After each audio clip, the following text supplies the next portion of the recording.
Welcome to bQuest Connect, a forum for discussing important and relevant topics related to the experiencing of aging, end of life, and death.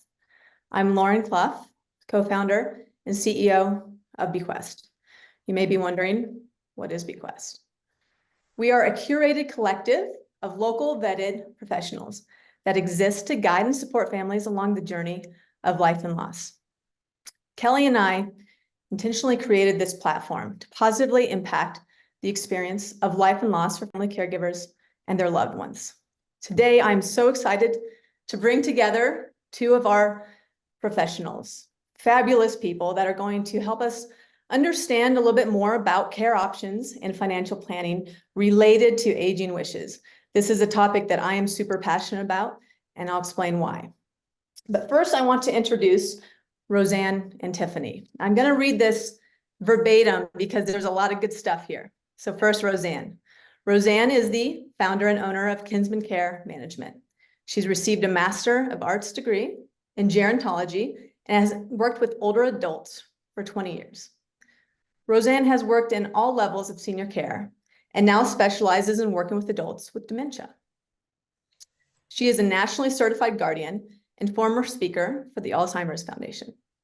In addition to serving as guardian, Roseanne is a certified care manager, a published author, and has had numerous speaking engagements.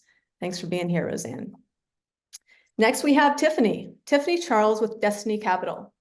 Tiffany is the Chief Growth Officer, primarily responsible for the firm's growth and leading their talented team in the areas of business development, client experience, professional relationships, specialty markets, and marketing. With 13 years of experience in the financial services industry and another 5 in commercial real estate, Tiffany has an incredible talent in establishing and cultivating meaningful relationships and is extremely passionate about bridging the gap that exists between financial success and the freedoms to live our best lives. I love that. In addition to her work at Destiny Capital, Tiffany is also a well-respected coach and leader in the financial service industry. Thank you both for taking the time to be here with us today. So I want to jump into this. And Roseanne, let's start with you.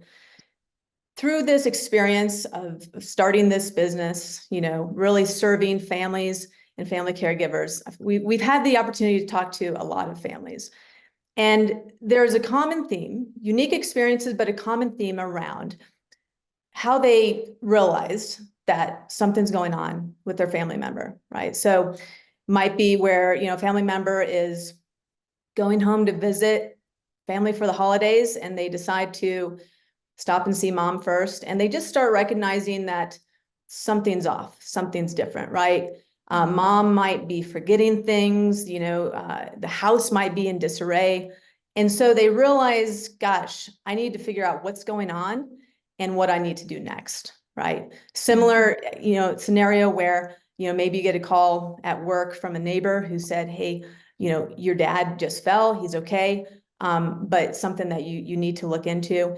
And so I think for a lot of these families that I talk to, it's this, overwhelmed feeling of, oh my gosh, something's going on, and I don't have a clue where to begin. Mm-hmm.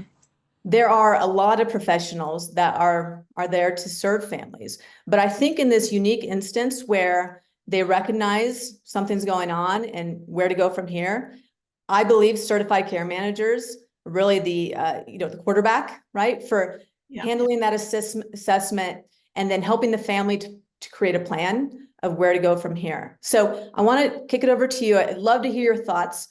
First about, what is a certified care manager? This is a role that I think is incredibly important, but a lot of people don't know about it.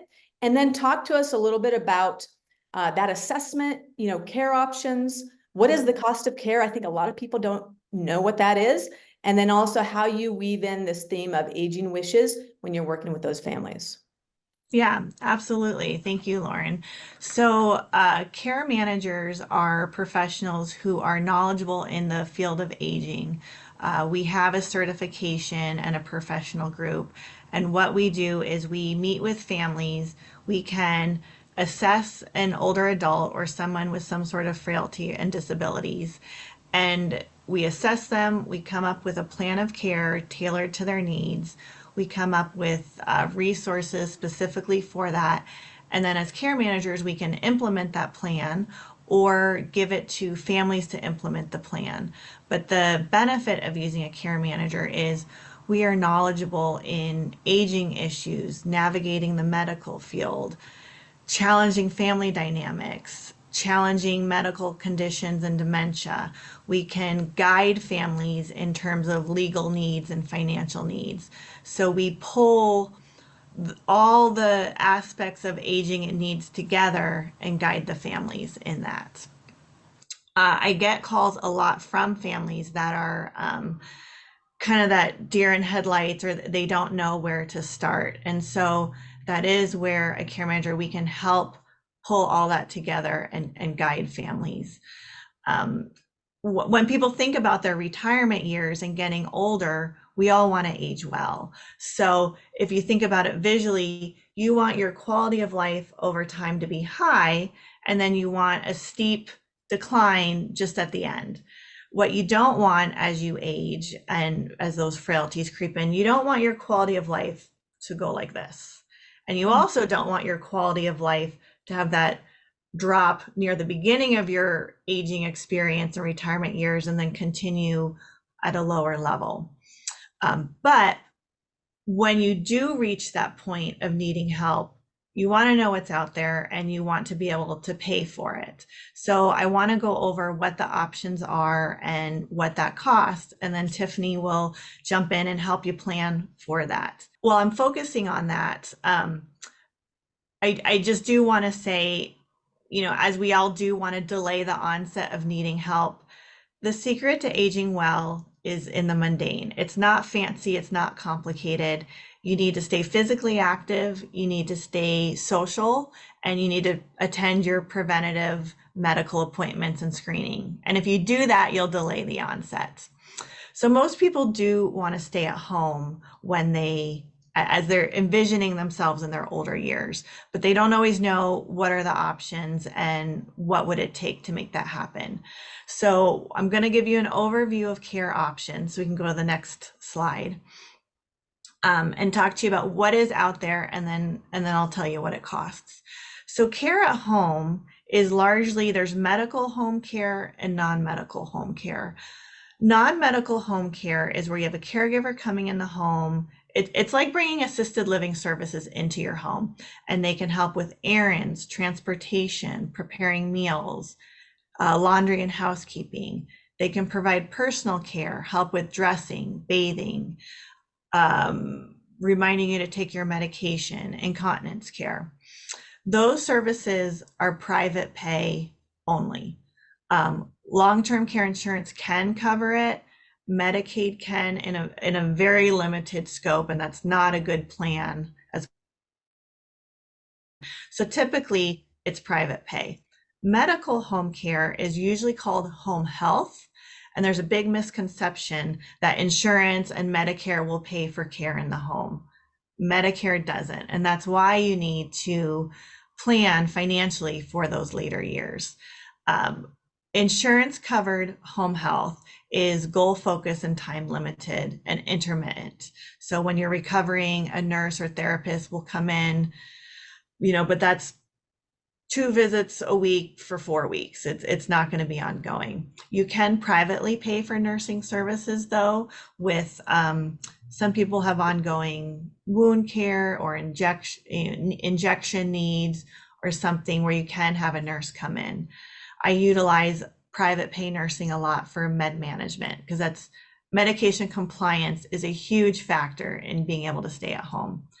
And then as a care manager, myself and my colleagues are very knowledgeable about other sources out there to support you, whether that's adult daycare, hospice care, meal services, emergency medical response systems, mobile podiatry, mobile massage, mobile music therapy. I mean, there's just a whole gamut of services that we can provide to keep someone at home and doing well.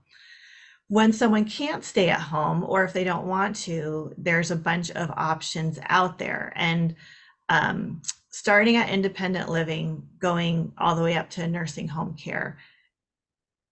There's another misconception. Independent living is really when you're independent. So once you start to need hands-on care, that means assisted living. Independent living is usually apartments or cottages in a retirement community, and it's for people who just want to simplify their life. They don't want to drive as much, they don't want to cook anymore, they don't want to maintain a home, but you're still able to maintain your life. Once you need that hands-on care, that bumps you to assisted living. Assisted living has the biggest range of how much help you need. At the lower end, it may be all you need is that oversight to press a call button for help when you need it. You need meals and help with your medication. It can range all the way to the higher end of you're fully wheelchair bound. You need help with all your hands-on care. They're called activities of daily living. And, you need extensive help for everything. Sometimes I get calls from families saying, oh my gosh, my dad's a mess. I think he needs a nursing home. Usually they need assisted living. Nursing home nowadays is really when you have ongoing medical needs, ongoing wound care, maybe a real complex medical condition where you need a nurse to attend to your needs. Nursing home care, within nursing home care, you can have long-term care where you're staying and paying privately. People sometimes go to nursing homes for skilled rehab, and that's when the insurance is covering it for a period of time as you're recovering for something. But typically, ongoing help in an assisted living in a nursing home is private pay. Medicare does not pay for assisted living, and that's also another misconception.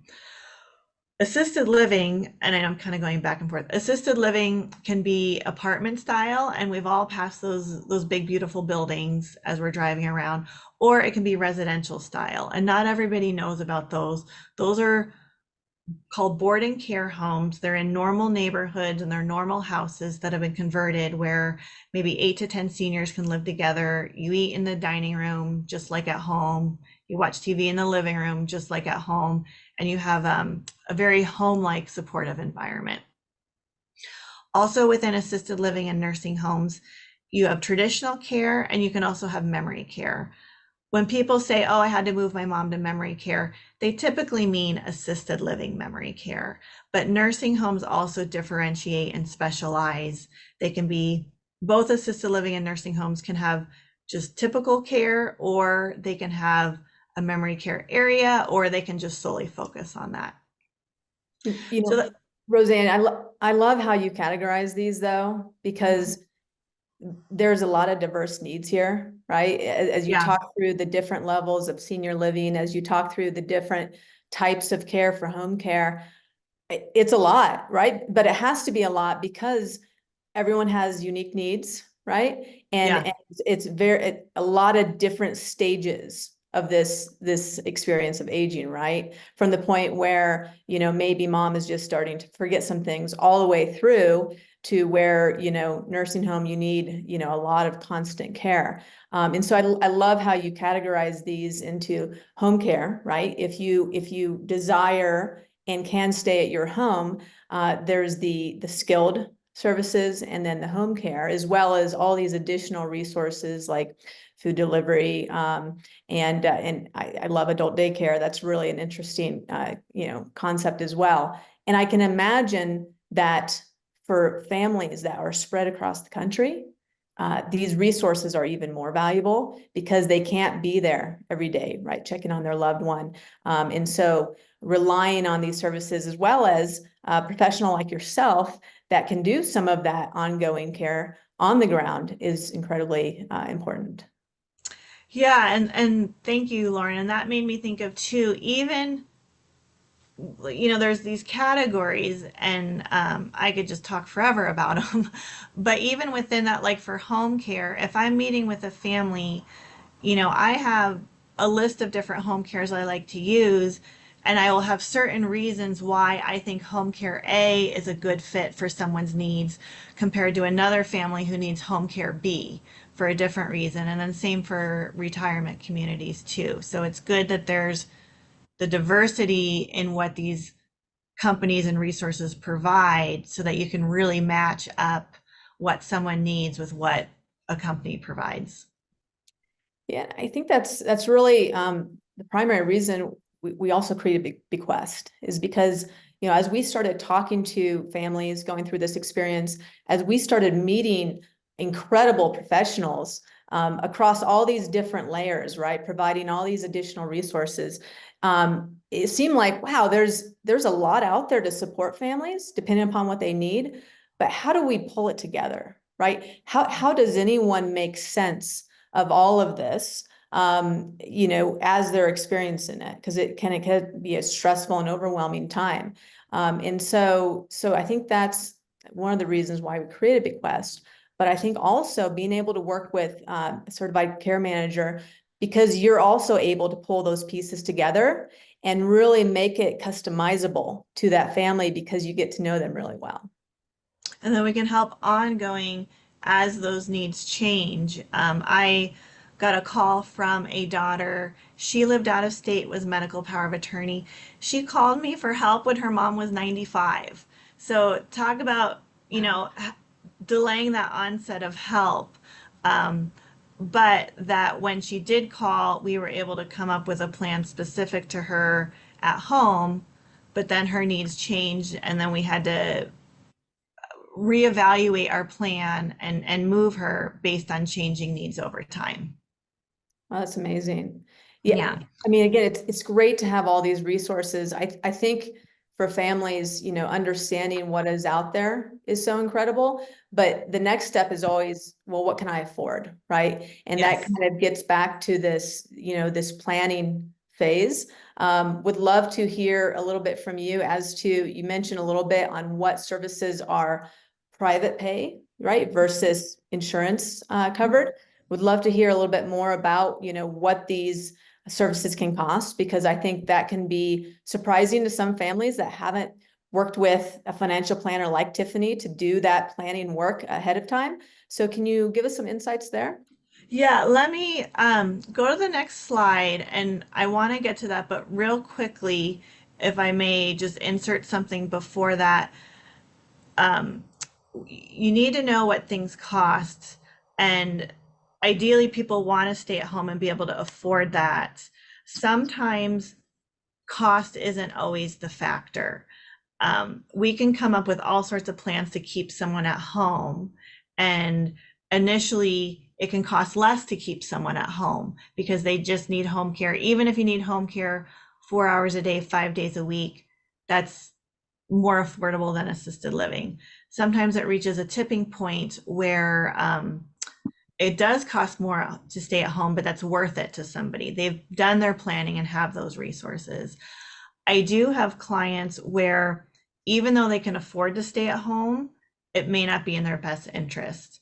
And just to highlight that, sometimes it's when there's a cognitive needs or physical where they're isolated at home, or it feels very intrusive to have somebody at home, and they would be better served in a community where there's a team of people, where they can be alone in their apartment and caregivers can just check on them in a community like that. So I just wanted to throw that in there as we're looking at costs. So next slide with cost. So home care, these are figures for 2023 in the Denver market. So it's going to vary a little bit nationally, more expensive on the coasts, less expensive in the middle of the country, and it will go up over time, which is also where planning is really important. Home care is 38 to 42 an hour in the Denver market, usually a 4-hour minimum. Like I said, private pay. Medication management or some sort of nursing care is $150 a visit, which is really, really worth it. If you think about being able to stay compliant with medication and staying home, having a nurse a couple times a month to make sure you're on track with your meds is invaluable. independent living, and again, that's where you don't need hands-on help. You just want to simplify your life. 3 to 5,000. That will always be private pay. Long-term care insurance won't cover that. There are buy-in options, which personally I do not like. I think you should let your money work for you and not put it into a retirement community. Assisted livings, that's where there's the biggest range of services. So the range for care is 6,000 to 10,000 is kind of the bulk, the average. Long-term care insurance will cover this, but otherwise it's private pay. Medicaid will in a limited fashion, but again, not a good plan. And then nursing home is 10 to 14,000. Most people don't need a nursing home. And that $10,000 figure is, that's for a shared room. Medicaid does cover this, and because it is so expensive, that is when people tend to utilize Medicaid, but you're not going to get as nice of a nursing home if that's your plan. So that's what it costs. That's really helpful to see those numbers. I'm just curious, when you're working with families, how do they react to this? Is it something where they say, oh yeah, I expected that, and I've prepared for that, and so let's go honor my wishes and get all the resources I need? Or oftentimes is it, wow, that's more expensive than I expected. How are we going to do that?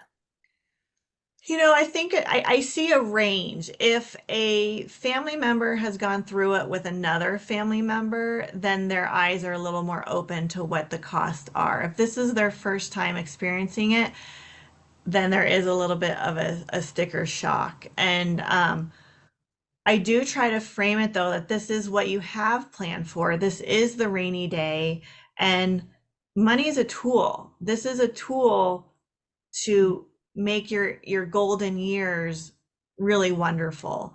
And usually with a little education, families help understand and see the benefit that, wow, mom is doing so much better. Oh, she looks better. She's more engaged. And so they see the value.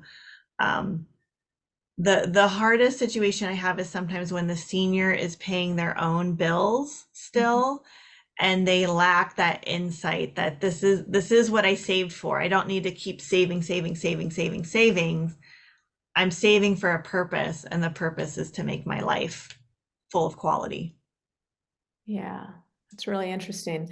I had a conversation with a family caregiver. She'd been caring for her mom for 10 years, and said she really was happy with now having all the resources to care for her mom. Yeah. So that when she goes over to visit her mom now, she gets to spend quality time with her mom. She's not there doing the dishes and cleaning the house and doing all the things to care for her mom, but she actually can spend quality time with her. And I just thought that was beautiful, right? To be able to Yeah. pull the pieces together and provide the support needed so that you can continue to enjoy those years with your loved one and not have to do all the heavy lifting, I think is Yeah. really incredible. But a big part of that is being prepared, right? Financially, because it's not inexpensive. And so with that, Tiffany, would love to transition to you. I think Yes. Roseanne did a really nice job setting that up as to what are the different types of care, helping us understand what are the costs of care. Tiffany, I know you work with a lot of clients at the retirement age, right? So I think it's a beautiful thing to be able to have these conversations early on. So you do have decades to plan for them.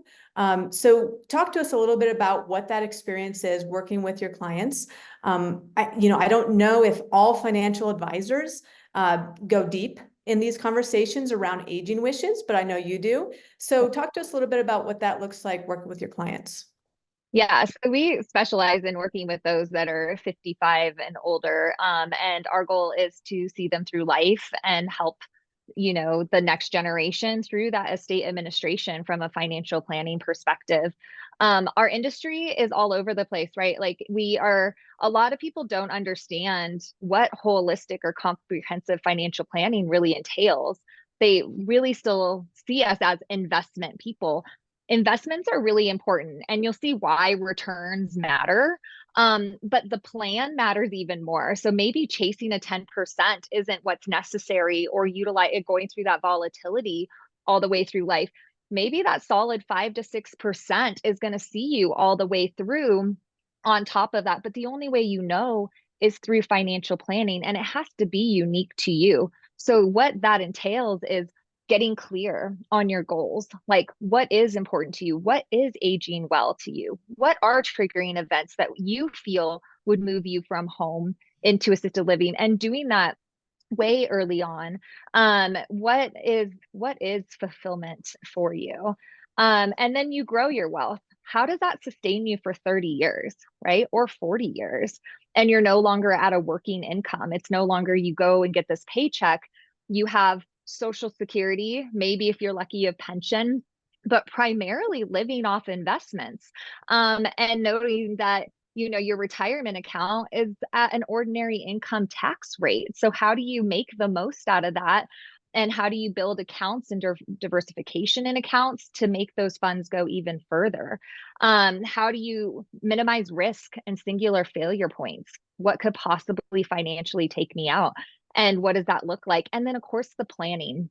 How do you communicate? How do you give yourself permission for today, and not only saving for the rainy days, but also to live along the way? And you need to look at that plan and have it run through assessments that show up to age 100, and then backing into 55 that says, yes, go take that intergenerational vacation with your grandkids and your kids, because that's going to bring you joy to hear, and it's not going to affect you living. And, we get the questions, tell me when I have to die in my financial plan, right? Or in particular, women will really make sure that they're secure, and they won't give themselves that permission up front to spend, because they don't want, for lack of better words, to become the bag lady. We hear that all the time, and just that fear or the scarcity around what does true wealth and how does that come together. And as you can see by some of these numbers on the screen, when we look at the cost of healthcare, it's doubled in the last 10 years. When we look at inflation on healthcare, we're not doing it at a 3%, right? It's up higher than that. We're looking somewhere between 7 to 10%, and stress testing your entire financial plan on what does that look year over year.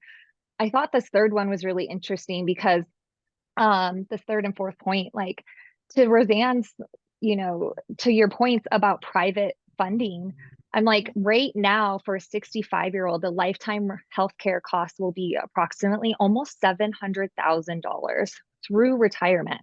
Now, certainly insurance covers a piece of that, but you have premiums going into that. But what that's saying is you need to have at least today at 65, 315,000 saved, and not just saved in a savings account, because it has to do work for you in order to utilize that over 30 years.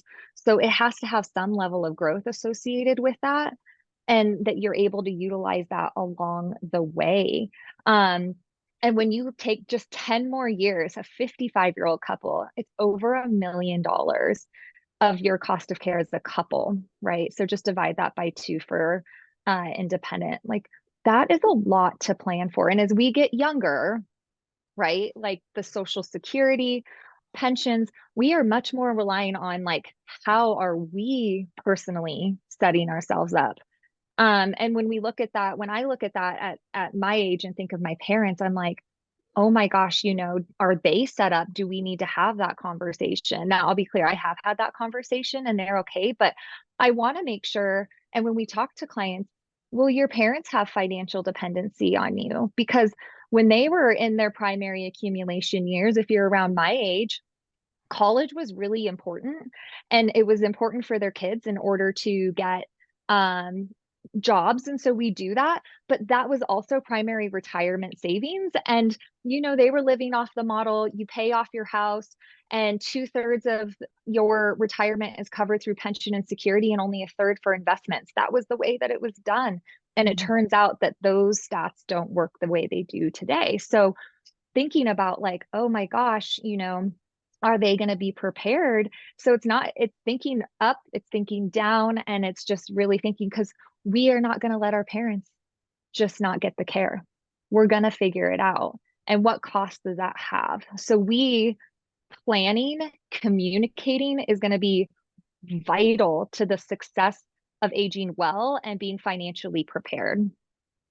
Tiffany, I love these stats, and it's definitely something that we should be sharing, with all of our users, bQuest. And I love that it's about having conversations with our parents, right? And sometimes these financial conversations can be challenging, right? You don't want your parents to think that you're trying to get in their business around their finances, but by sharing these numbers, it's really more of a, hey, mom, dad, did you know that this is what you need to have saved in order to, age the way you want to later in life?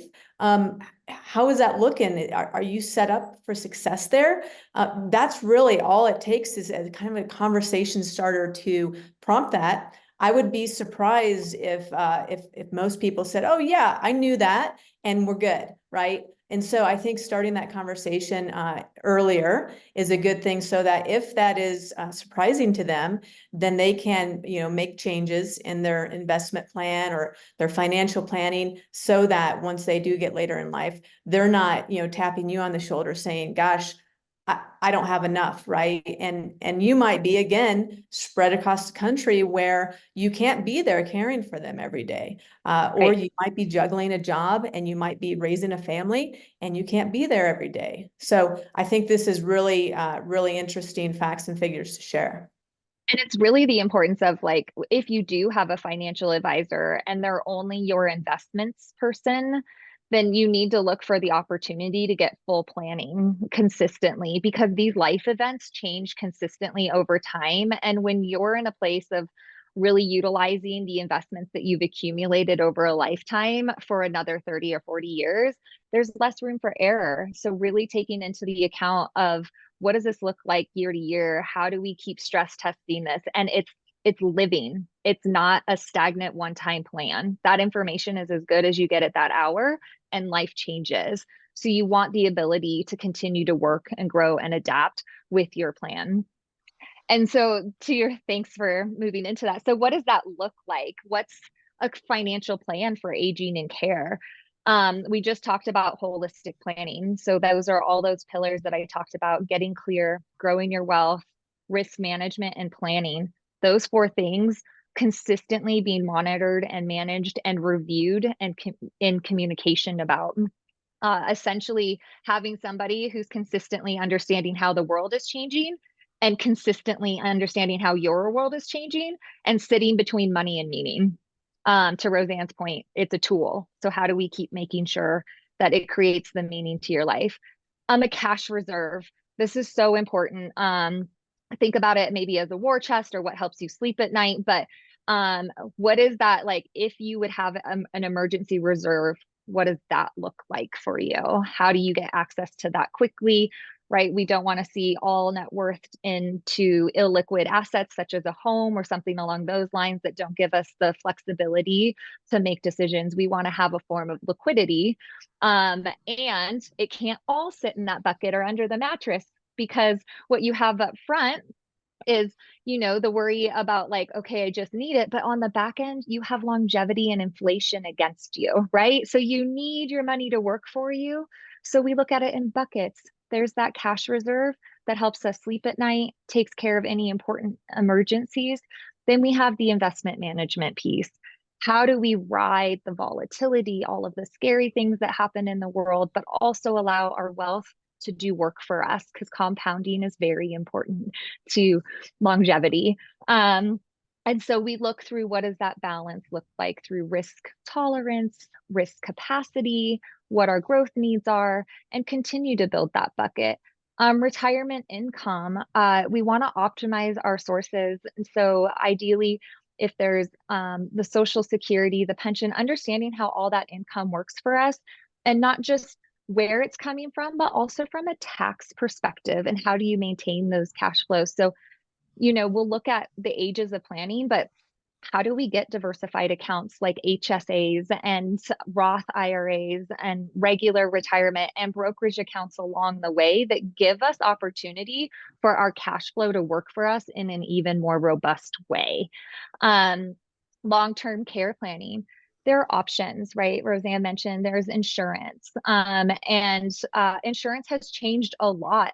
A while ago, long-term care insurance was amazing, and the actuaries actually kind of messed up and didn't thought more people would release it, and they never did.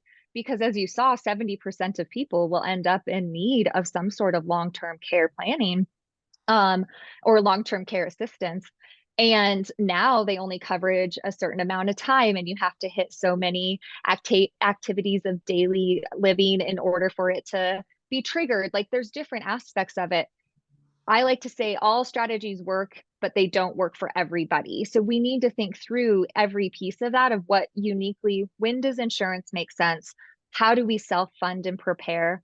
Maybe how do we utilize the asset of our home on the front end? And if we are in a triggering event, such as in need of going into assisted living, can we utilize our house that we're no longer living in? How does that work for a couple when one person wants to live in the home, but the other one is in need?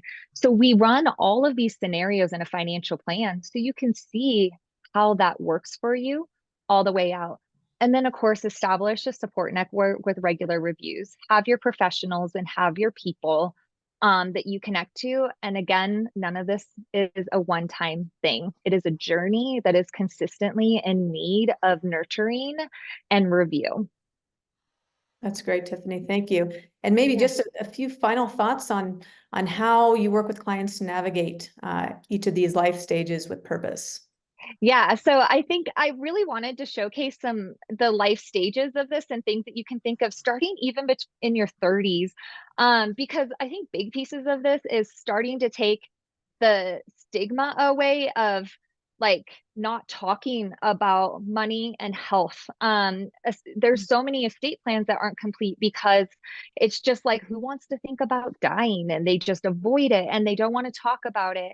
And money's been taboo for years, but if we start opening these communications and understanding our needs when we're in a place to have the mental and physical and just well-being to talk about it, and in a place where we aren't actually faced with those things, we can talk more about our wishes, or we can get to deeper levels of vulnerability by inching in and making it these conversations early on. So starting in your 30s, like what are things that you can do, to Roseanne's point, like start getting some of those disciplines from a health perspective in place, like start scheduling regular checkups, start thinking about what you're fueling your body with.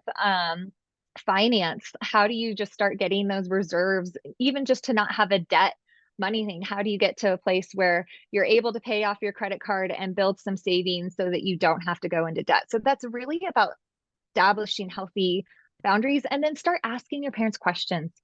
Ask them who their doctors are and how often do they go. Ask your parents about when they got their first paycheck, how did they set it up, right? Like how much did they put in?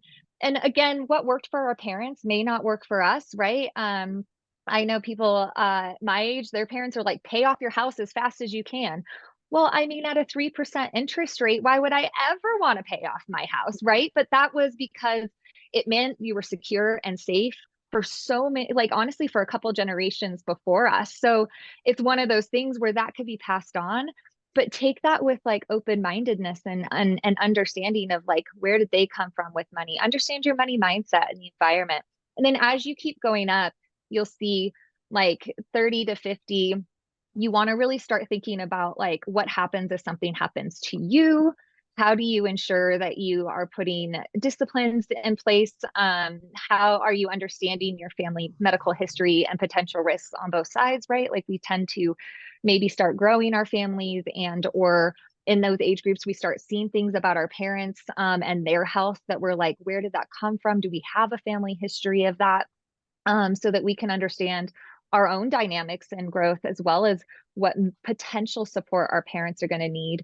And start establishing diversification in your finance at that age. So HSAs are incredible to carry with you into retirement. So oftentimes they're high deductible plans, which is why you would want to have some savings associated with it. But They are something that are transferable company to company. Typically, companies will put into them. You can invest into them, and they tend to be really great accounts in retirement. So if we think about the fact that, maybe at my age, I expect 60% of Social Security to be around, 70% maybe. And Social Security right now still pays for a large majority of medical expenses for a lot of people across the United States. I'm thinking, like, how can I build this HSA that is a tax advantage now that also grows because you can invest it over time? I can utilize it from now all along the way, but then also it becomes a really great health account in retirement. Roth 401ks, that didn't used to be a thing. We only saw traditional 401ks at work, right? Now you have Roth 401ks where you can put in up to the same 401k amount. So IRAs are much smaller, right? You can do about 7,500, and 401ks, you can get up to that 22,000 number. It grows tax-free.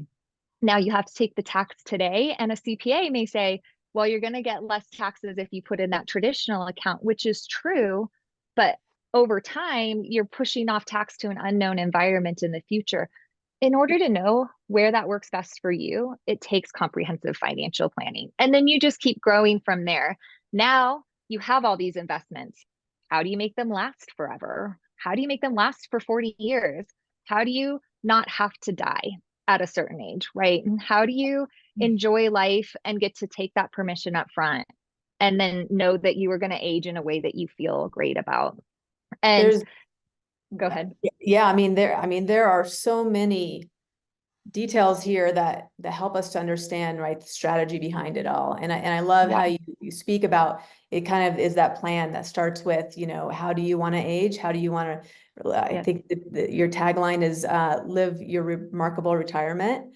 And I think it's important to think about not just, retirement as in, vacations and hobbies and things like that, but later on in life, how do we want to age the way that we want to? And it takes proper planning, and it takes communication, right? I love that about, really talking to the family about it. If you're supporting your parents, what's the plan, right? Where are they? And it doesn't have to be, specific. It can be, how do you want to age? What are your plans, right? And who are you working with to ensure that happens? So there's a lot here. We're definitely going to have these slides available for our listeners. There's so much going on in my mind right now. I've learned so much from listening to both of you. And I wish that we had more time, and maybe we'll do a 2.0 on this topic, because it is so incredibly important. I think the takeaways for me are that if I'm thinking about myself for my own family, it's planning ahead, right? It's being aware of, what does that look like later in life? What are those care options? And then how do I want to age? And then how do I plan properly? I think it for me, my mom's 73, and we've started having these conversations, right? And understanding, okay, when you need more support in home, what are those options? And to Roseanne's point, what is the cost for that, right? When we need someone to come in and do a full assessment, having Roseanne there, certified care manager, to do that assessment is so helpful. So understanding the resources, understanding, what we want the future to look like, and then having those conversations is really, really important. Yeah, So, it allows us to be present versus those triggering events just being there's already enough there. And so if you're overwhelmed, it just, these pieces of planning just allow us to be more present and clear. And when we have that, our decisions are easier. And so don't allow that triggering event, which is honestly how most of it is right now, to be the leading reason for you to now dig into all of it. Have the conversations, do some of the research ahead, and you'll feel so much better about supporting and or going through it in your own life.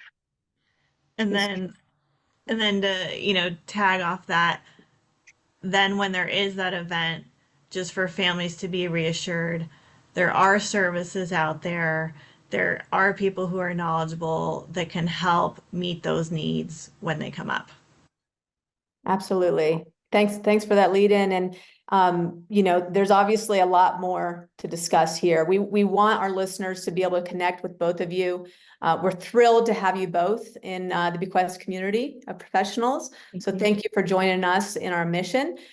We'll share these slides. It'll have Roseanne and Tiffany's email addresses, their phone numbers, their websites. And then, of course, you can find them at thebquest.com. Where you can find a lot of professionals, whether it's, a home health organization or a death doula, or an after loss professional. Again, a lot of resources out there that we're trying to pull together to make this experience for family caregivers easier. So thanks again for both of you for sharing your personal and professional insights. It's been a lot of fun discussing this important topic with you. And for our listeners, thanks for tuning in. Until our next webinar, thank you and stay well.